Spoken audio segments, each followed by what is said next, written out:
স্বাগতম expert engineering and রেফ্রিজারেশনের পক্ষ থেকে। বন্ধুরা, আজকের আমরা এই ভিডিওতে দেখাবো একটি এয়ার কুল চিলারের নতুন হিট এক্সচেঞ্জার ইনস্টলেশন করার সিস্টেম। বন্ধুরা, এটি একটি এইচবিসি সিস্টেম। এগুলো হচ্ছে চিল্ড ওয়াটার লাইন। এটি একটি ফ্লো সুইচ, এর মাধ্যমে পানির ফ্লো সিগন্যাল দেয়। এই দুটি হচ্ছে চিল্ড ওয়াটার পাম্প এবং এখানে হেডার আছে। এটি একটি ওয়াটার মেকআপ ট্যাঙ্ক।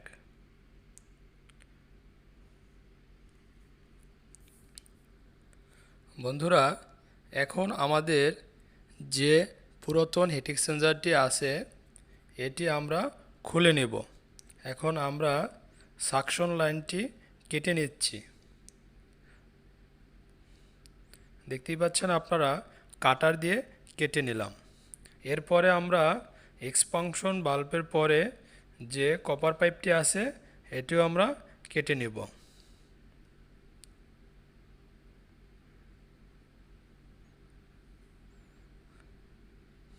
এরপরে আমরা হিট এক্সচেঞ্জারের যে সেন্সর আছে সেন্সরটি খুলে নিলাম। বন্ধুরা, এখন আমরা ভাইব্রেশন পাইপের সাথে ভাইব্রেশন পাইপ দিয়ে চিল্ড ওয়াটার লাইনের কানেকশনগুলো খুলে নেব। একটি ইন এবং অপরটি আউট লাইন। এখন আমরা নিচের চিল্ড ওয়াটার লাইনের কানেকশনটি খুলে নিলাম।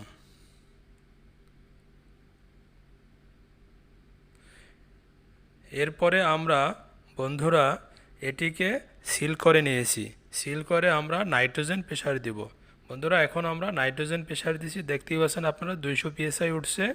প্রেসার যদি ডাউন হয়ে যায় তাহলে বুঝবো আমাদের হিট এক্সচেঞ্জারটি লিকেজ আছে। বন্ধুরা, প্রেসার কিন্তু ডাউন হয়ে গেছে, আপনারা দেখতেই পাচ্ছেন। তার মানে আমার হিট এক্সচেঞ্জারটি খারাপ আছে। খুব দ্রুতই হিট এক্সচেঞ্জারটি ডাউন হয়ে যাচ্ছে এবং শব্দ শোনা যাচ্ছে, তার মানে বড় ধরনের লিকেজ আছে। বন্ধুরা, এখন আমরা নাইট্রোজেন ছেড়ে দিলাম।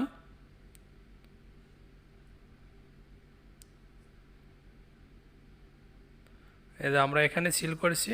বন্ধুরা, এখন আমরা নতুন হিট এক্সচেঞ্জারের সাথে কেবল কপার পাইপ কানেকশন করে নিব। এর জন্য আগেই ঘষে নিতে হবে। এটি নিকেল করা থাকে। এটি একটি এসএসের মেটাল। বন্ধুরা, আমরা এসএস এবং কপার পাইপের সাথে পিতল ওয়েল্ডিং করে নিব। অবশ্যই সাথে সোয়াগা দরকার।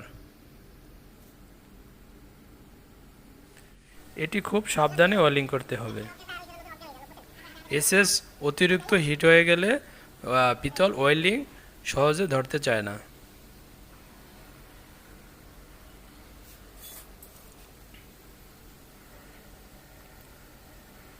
এটি হচ্ছে আমাদের সাকশনের লাইন।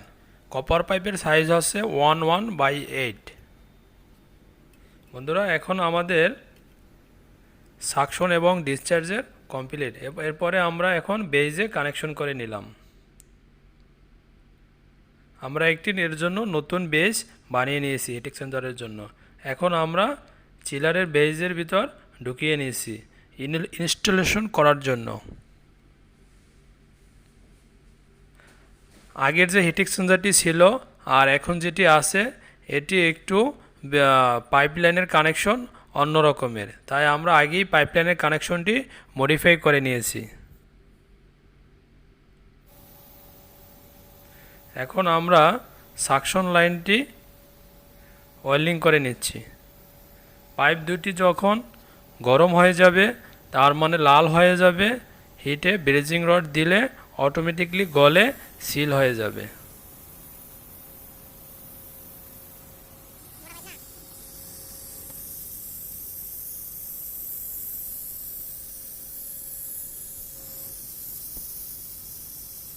বন্ধুরা, এই ওয়েল্ডিংটি আমরা রাত্রে করেছি, তার মানে আমাদের খুব এমার্জেন্সি ছিল, তাই আমরা রাত্রে লাইট জ্বালিয়ে কাজগুলো সম্পন্ন করেছি।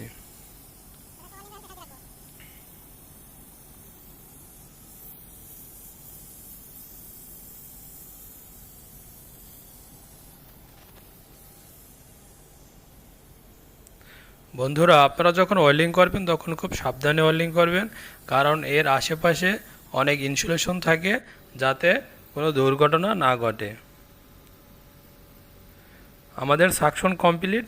এখন আমরা ডিসচার্জ এক্সপানশন বাল্বের পরে যে লাইনটা ক্যাবে পাইপের সাথে আমরা কপার পাইপ ওয়েল্ডিং করে নিচ্ছি।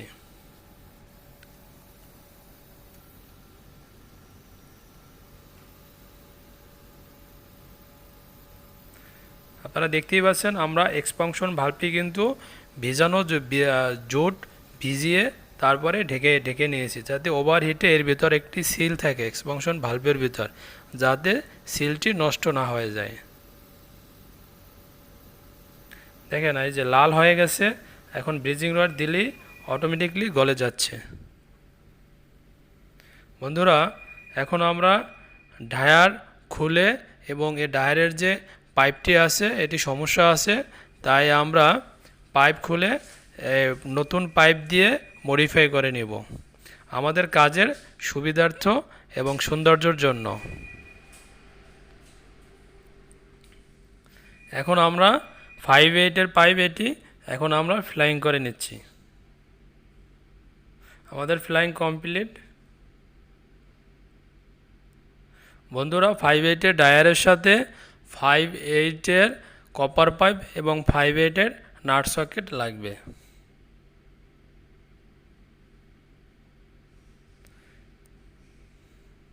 এটি একটি নতুন ডায়ার, আমরা আগের ডায়ারটি চেঞ্জ করে নিচ্ছি। এবং ডায়ার এবং নাট সকেট কানেকশন করার সময় অবশ্যই থ্রেড টেপ পেঁচিয়ে নিতে হবে।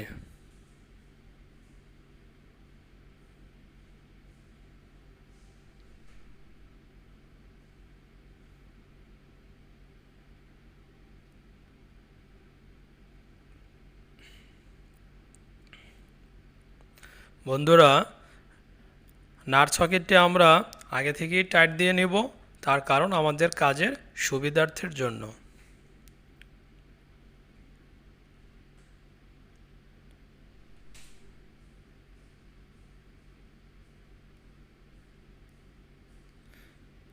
বন্ধুরা, নাট সকেটটি যখন টাইট দেবেন তখন হাতের উপর ব্যালেন্স রেখে টাইট দিবেন, কারণ এটি অতিরিক্ত টাইটে আপনার ফ্লাইং নষ্ট হয়ে যেতে পারে।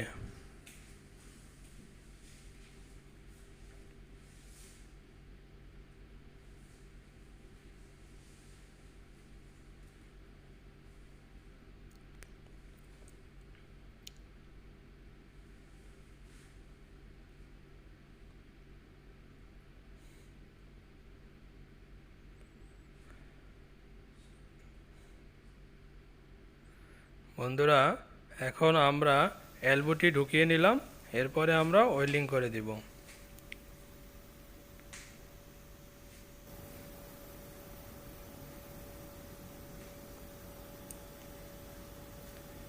এই এলবোটি হচ্ছে এক্সপানশন ভালভের আগে।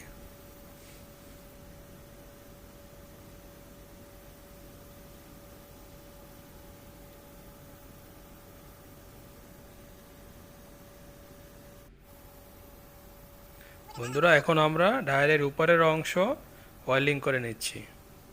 যখন দুটি পাইপ একই সাথে হিটে লাল হয়ে যাবে তখন বেজিং রড দিলে অটোমেটিকলি রড গলে সিল হয়ে যাবে।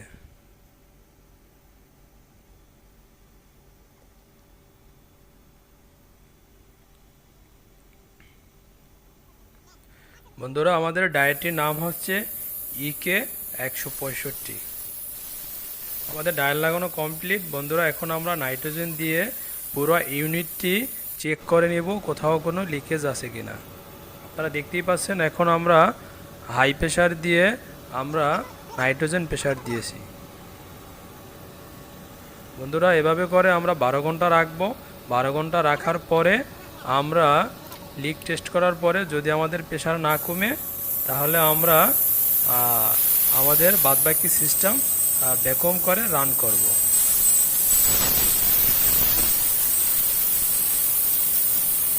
তার মানে আমাদের কোথাও লিকেজ নাই। এখন কিন্তু আমরা নাইট্রোজেন ছেড়ে দিয়েছি, দেখতেই পাচ্ছেন নাইট্রোজেন বের হয়ে যাচ্ছে। বন্ধুরা এটি কিন্তু আমরা 12 ঘন্টা রাখার পরে নাইট্রোজেন এখন ছেড়ে দিলাম। অল ইউনিট লিকেজ চেক করার পরে আমরা কোথাও কোনো লিকেজ পাইনি। আমরা প্রত্যেক যেখানে যেখানে ওয়েল্ডিং করছি এবং আদারওয়াইজ সব জায়গায় আমরা শ্যাম্পু দিয়ে চেক করে নিয়েছি কোথাও কোনো লিকেজ আছে কিনা। বন্ধুরা এখন আমরা এটিকে ভ্যাকুয়াম করে নিচ্ছি। দেখতেই পাচ্ছেন ভ্যাকুয়াম পাম্পের সাকশনের সাথে লাগিয়ে এরপরে আমরা লো প্রেশারটি সাকশনে লাগাবো, হাই প্রেশারের পাইপটি ডিসচার্জে লাগিয়ে দুই দিক থেকে ভ্যাকুয়াম টানবে। যখন আমরা -29 অথবা 30-এ থাকবে তখন আমাদের ভ্যাকুয়ামটি সম্পূর্ণ হবে। দেখেন আমাদের কিন্তু জিরোতে আছে, জিরোতে দেখা যাচ্ছে কাটাটি যখন -29-এ চলে আসবে তখন আমাদের ভ্যাকুয়াম সম্পূর্ণ হবে। আমরা আনুমানিক আধা ঘন্টা 20-25 মিনিট এরকম ভ্যাকুয়াম করে থাকি। আমাদের ভ্যাকুয়াম করা কমপ্লিট। এ কিন্তু -30-এ চলে যাচ্ছে, দেখতেই পাচ্ছেন আপনারা। এখন কিন্তু -30-এ আছে। এখন আমরা ভ্যাকুয়াম পাম্পের কানেকশনটি খুলে নিচ্ছি। এরপরে আমরা পাওয়ার অফ করে গ্যাস চার্জ করব। এখন আমরা এটি R22 গ্যাস এবং আমাদের মেশিনের সিস্টেম R22, আমাদের কম্প্রেসরটিও R22।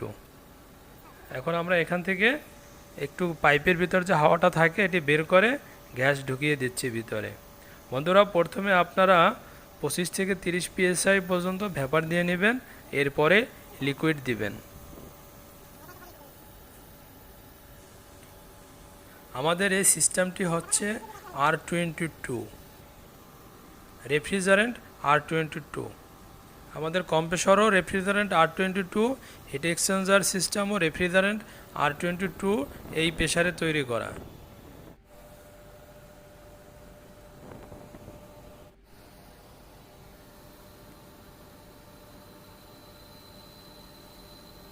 বন্ধুরা আপনারা একসাথে বেশি সময় গ্যাস ছেড়ে রাখবেন না, কিছুক্ষণ পরে পরে ভালভ অফ করে আপনারা চেক করে নেবেন কত PSI পর্যন্ত আমার ইউনিটের ভিতর গ্যাস ঢুকলো।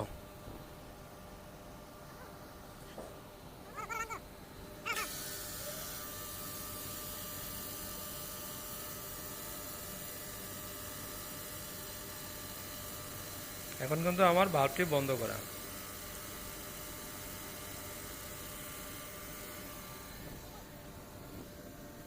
বন্ধুরা আমরা এখন কম্প্রেসরটি রান করেছি, দেখতেই পাচ্ছেন আমার 15 এম্পিয়ার লোড নিচ্ছে এবং কত PSI পর্যন্ত গ্যাস দেখাচ্ছে। আমার কিন্তু 50 PSI কম গ্যাস আছে। এখন আমরা লিকুইড গ্যাস দিচ্ছি।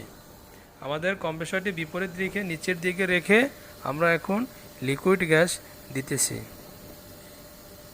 R22 গ্যাসের ধর্ম হলো এর লো প্রেশার 60 PSI এবং হাই প্রেশার 250 PSI থাকবে।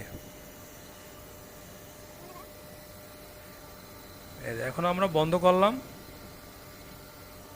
আমাদের 50 PSI পর্যন্ত গ্যাস ইউনিটের ভিতর আছে, তার মানে আরও আমাদের গ্যাস দরকার, 10 PSI দরকার।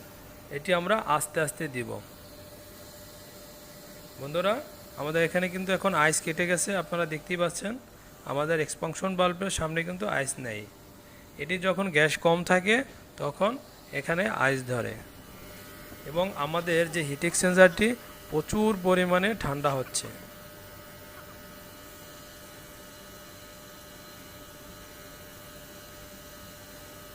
আমরা কিন্তু এখনও গ্যাস দিতেছি, লিকুইড গ্যাস।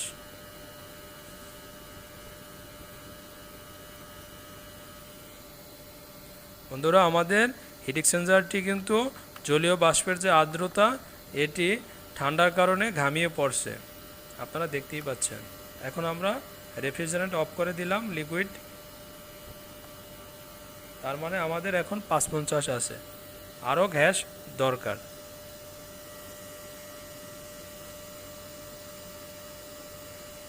স্পষ্ট দেখা যাচ্ছে এবং আমাদের হাই প্রেশার 250 PSI এর কাছাকাছি আছে।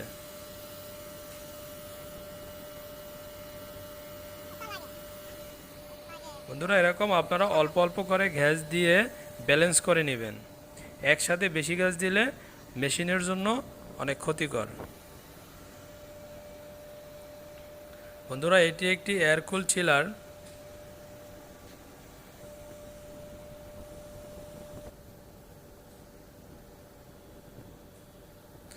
এখানে একই সাথে দুইটি চিলার আছে, ওয়াটার লাইন কমন করা আছে। দেখতেই পাচ্ছেন প্রচুর পরিমাণে ঘামাচ্ছে, কিন্তু অনেক পরিমাণে কুল হচ্ছে। বন্ধুরা এখন আমরা এটিকে ইনসুলেশন করে র্যাপিং করে নিব, যাতে আমাদের হিট লস। বন্ধুরা কাজগুলো যদি আপনাদের কাছে ভালো লেগে থাকে তাহলে অবশ্যই আমাদের চ্যানেলটিতে লাইক, কমেন্ট এবং সাবস্ক্রাইব করুন। পরবর্তী ভিডিও দেখার আমন্ত্রণ জানিয়ে বিদায় নিচ্ছি। আল্লাহ হাফেজ।